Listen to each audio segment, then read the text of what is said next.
offices and complexes.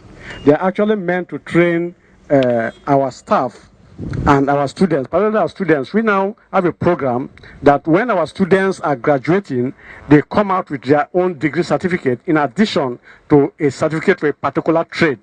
That is the program, and it's operational now. All we need to do now is that we now restructure the federal government mandatory program for entrepreneurship. It's a mandatory program like that in the university. Every university offers that, but we are now modifying our own to ensure that each person, a student graduating, go out with a trade, and that is to ensure that they're able to have a good job, or they can be self-employed, or some other entrepreneurship can employ them for whatever business they're on for. So that is the setup we have here. Now, our main obstacle here has been the swampy terrain. As you see the sand all around, we spend quite a lot of money to sandfill the environment to get to where we are now. Right now, the only obstacle we have is whatever the power we have. We do not have power. The PLC has not been stepped down for now, so we now depend on generator running, and the powerhouse now is under, we're installing a powerhouse. Within the next few weeks, at most, power will be available and the place will be very functional. So that's the situation we have now. Inside. Well, all the, they are all equipped. They are all equipped, yes. Yes, we can see, yes, sir.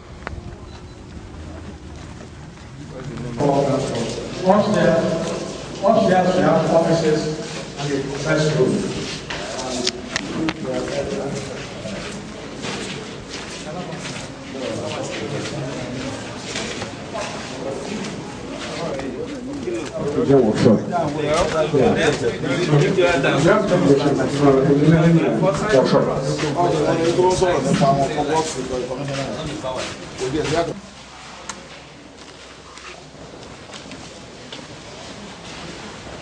This tour have one significant ETF project or the other, and why? Just a minute, madam, please. And while we're on the bus coming here, the acting vice chancellor indicated 3 types of interventions by TETfund: special, annual, and high impact. Could you describe each of these interventions and to what extent your university has benefited? The annual intervention is a normal thing for all the universities. At the end of the year, when we go to TETfund, they invite us for a workshop. At the workshop, they now inform us how much they have for us for that year. That's an annual event. Then the special intervention are issues where they spot a particular problem in an university and decide to let this university benefit from this one. Like here, it's an oil producing area, and they thought it wise to give us these various trades to be able to participate in the oil industry, particularly the diving pool you're seeing here. In Nigeria today, you find a lot of the divers, underwater welders, they come from outside. And it is the only way to ensure that our young men and women get involved in that trade. That is why the impact was there. That became a special impact. Then the high impact cases are cases where special cases are made for those universities. For instance, if you look at this place, if you see how much it takes to develop this place, you will not believe it. If you have been here just before the flood, this place is up to your waist. Here, around this building, up to your waist. So we spend time, money to sandfill this place to get what you're seeing here. So it is quite a difficult terrain to develop. These are some of the factors that made TETfund and some other organizations to have sympathy on the environment. It's a major issue, and I think those are the issues. This entrepreneurship center to train young men and women to have different trades. Well, no, not attached to a faculty. It is going to be on its own.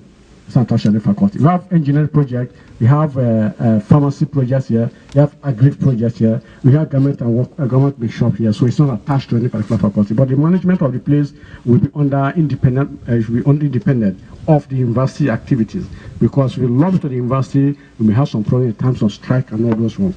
So we pull it out to work on its own.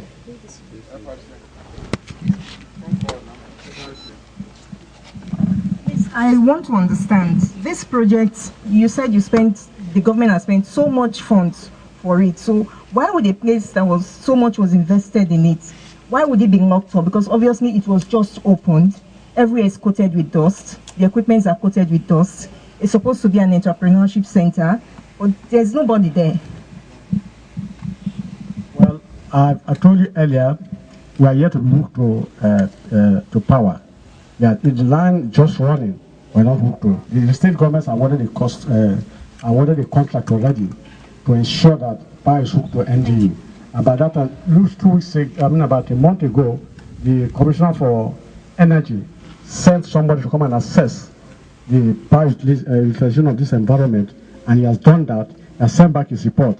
So I'm sure that sooner or later power will come. About 2 days ago, so we were with about 3 days ago, we were with the governor.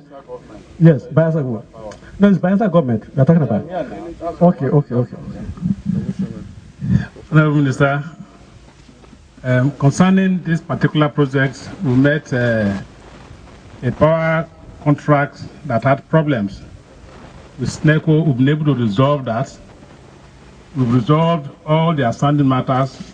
So the current contract is almost completed. Like I heard him say, in the next 2 weeks, we'll supply power to this place. Yes, sir. Well, the Vice Chancellor, distinguished ladies and gentlemen, let us first of all commend BAYELSA State for setting up its own university, giving you high-level manpower. So this university is already making a lot of progress. We have graduated 4 or 5 sets already. We can see that growth is going on. It's good for the people of the Niger Delta. Let me also say that we have gone around the campus. I would want to specially commend the TETfund, Tertiary Education